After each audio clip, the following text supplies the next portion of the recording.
بسم اللہ الرحمن الرحیم۔ معزز سامعین، قابل صد احترام طالب علموں، آپ تمام حضرات کے علم کے اندر یہ بات ہوگی کہ 22 جمادی الثانی کو حضرت سیدنا ابو بکر صدیق رضی اللہ تعالیٰ عنہ کی وفات ہے۔ ان کی وفات کے بارے میں یہ بات تو طے ہے کہ 22 جمادی الثانی کو ہے، لیکن اصل میں کچھ لوگ یہ اختلاف کرتے ہیں کہ ابو بکر صدیق رضی اللہ تعالیٰ عنہ وہ خلیفہ بلا فصل نہیں ہیں، یعنی کہ حضور پاک علیہ الصلاۃ والسلام کے بعد جو متصل خلیفہ بنے ہیں وہ حضرت علی رضی اللہ تعالیٰ عنہ، اور ان لوگوں نے سوائے ابو بکر صدیق رضی اللہ تعالیٰ عنہ کی خلافت کے نہیں بلکہ 3 خلفاء کی انہوں نے انکار کیا ہے۔ ایک تو حضرت سیدنا ابو بکر صدیق رضی اللہ عنہ کی خلافت کا انکار، نمبر 2 حضرت سیدنا فاروق اعظم رضی اللہ عنہ کی خلافت کا انکار، نمبر 3 حضرت سیدنا عثمان رضی اللہ عنہ کی خلافت کے۔ تینوں خلفاء کو نہ تو یہ صحابی مانتے ہیں، نہ ان 3 صحابہ کی خلافت کو یہ خلافت مانتے ہیں۔ اور عجیب بات یہ ہے کہ یہ کہتے ہیں خلافت خلیفہ بلا فصل حضرت علی رضی اللہ تعالیٰ عنہ، اور دعویٰ یہ ہے کہ حضرت علی رضی اللہ تعالیٰ عنہ چونکہ حضور کے خاندان ہیں اور یہ وراثت ایک خاندانی چیز ہے، تو خلافت کا حق جو تھا وہ حضرت سیدنا علی رضی اللہ تعالیٰ عنہ کا تھا۔ ان 3 خلفاء نے، حضرت ابو بکر صدیق نے، حضرت عمر فاروق نے، عثمان عفان، یہ ان 3 خلفاء نے حضرت سیدنا علی رضی اللہ عنہ کی خلافت کا جو حق تھا وہ مارا ہے۔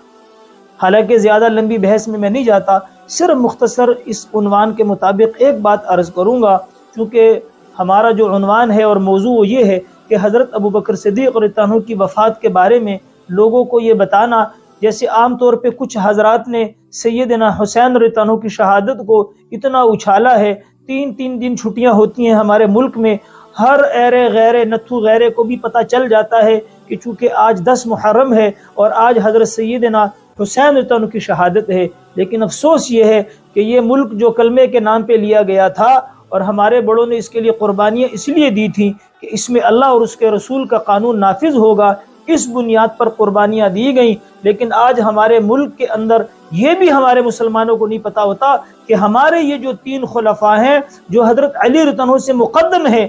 ان کی وفات کب ہوئی اور یہ کیسے دنیا سے رخصت ہوئے، کسی کے بارے میں پتہ کوئی نہیں۔ تو لہٰذا مقصد تو ہمارا یہ ہے کہ لوگوں کو یہ بتانا کہ 22 جمادی الثانی، آج 19 یا 20 جمادی الثانی کی تاریخ ہے، انگریزی تاریخ آپ خود متعین کر لیں کہ بھی کون سی تاریخ بنتی ہے۔ لہٰذا 4-5 دن کے بعد جو ہے حضرت سیدنا ابو بکر صدیق رضی اللہ تعالیٰ عنہ کی خلافت ہوگی، اس کا دن ہوگا۔ اس کے متعلق ہم یہ جاننا چاہتے ہیں کہ لوگوں کو ان کے بارے میں پتہ چلے۔ لہٰذا خلیفہ بلا فصل اور حضرت ابو بکر صدیق عنہ کی جو افضلیت ہے وہ خود حضرت علی رضی اللہ تعالیٰ عنہ کی زبان سے سنیں۔ حضرت علی رضی اللہ عنہ کے ایک بیٹے ہیں محمد بن علی، حضرت علی رضی اللہ تعالیٰ عنہ کے ایک بیٹے ہیں محمد بن علی، یہ محمد بن حنفیہ کے نام سے مشہور ہے، اور ان کی روایت جو ہے وہ سیاہ ستہ کے اندر موجود ہے، بخاری، مسلم اور ابن ماجہ وغیرہ کے اندر سارے طلباء نے الحمدللہ پڑھی ہوگی۔ انہوں نے خود اپنے والد حضرت علی رضی اللہ عنہ سے پوچھا کہ حضرت صحابہ میں آپ کس کو سب سے افضل سمجھتے تھے انبیاء کے بعد؟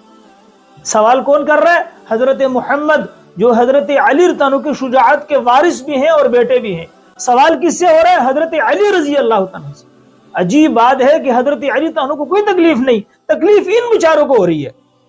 جس کے بارے میں کہہ رہے ہیں کہ جس کا حق تھا اس کو کوئی تکلیف نہیں، وہ تو فضیلت بیان کر رہے ہیں، اور جن کو حق بھی نہیں پہنچتا ان کے پیٹ میں مروڑ ہے کہ بھئی خلافت کا حق کس کا تھا؟ حضرت علی کا تھا، لہٰذا ان 3 خلفاء نے ان کا حق چھینا ہے۔ تو حضرت علی رضی اللہ عنہ کی زبانی سنے، فرمایا کہ بیٹا ہم انبیاء علیہ الصلوۃ والسلام کے بعد سب سے افضل ابو بکر صدیق کو سمجھتے تھے۔ پھر میں نے پوچھا ابا ان کے بعد آپ کس کو افضل سمجھتے تھے؟ تو فرمایا ہم حضرت عمر کو سمجھتے تھے۔ تو بیٹا کہتا ہے کہ میں نے کہا کہ تیسری بارے میں اپنے بارے میں کہیں گے،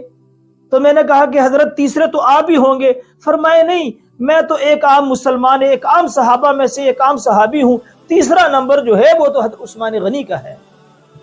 اور یہ بات یاد رکھیں، اہل سنت والجماعت جو بھی ہیں ان کی 12 خصلتیں امام علی مقام نے وصیت الامام ابی حنیفہ کے نام سے چھپی ہیں، کتاب موجود ہے، اس میں 12 صفات لکھی ہیں اہل سنت والجماعت کی، اور ان کے اندر یہ بات واضح طور پر لکھی ہے کہ صحابہ میں سب سے پہلا نمبر جو ہے وہ ابوبکر صدیق کا ہے، دوسرا نمبر حضرت عمر فاروق کا ہے، تیسرا عثمان غنی کا ہے، چوتھے صحابی اور خلیفہ جو ہیں وہ حضرت علی رضی اللہ تعالیٰ عنہ ہیں۔ لہٰذا ان کی جو فضیلت ہے اس کے بارے میں تو اتنی روایات ہیں کہ اگر ہم بیان کرنا شروع کر جائیں تو سالہ سال گزر جائیں، لیکن ان صحابہ کی جو فضیلتیں ہیں وہ ختم نہیں ہو سکتی۔ آج ہمارا جو مقصود وہ یہ ہے کہ ابو بکر صدیق عنہ کی جو وفات کا دن ہے 22 جمادی الثانی، لہٰذا اس کے بارے میں آگاہی مقصود اور مطلوب ہے کہ اس سے ہم خبردار ہو جائیں۔ باقی ان کے فضائل تو اتنے زیادہ ہیں کہ ہم بیان کرنا چاہیں تو تھک جائیں گے لیکن ختم نہیں ہوں گے۔ اللہ مجھے آپ کو عمل کرنے کی توفیق نصیب فرمائے۔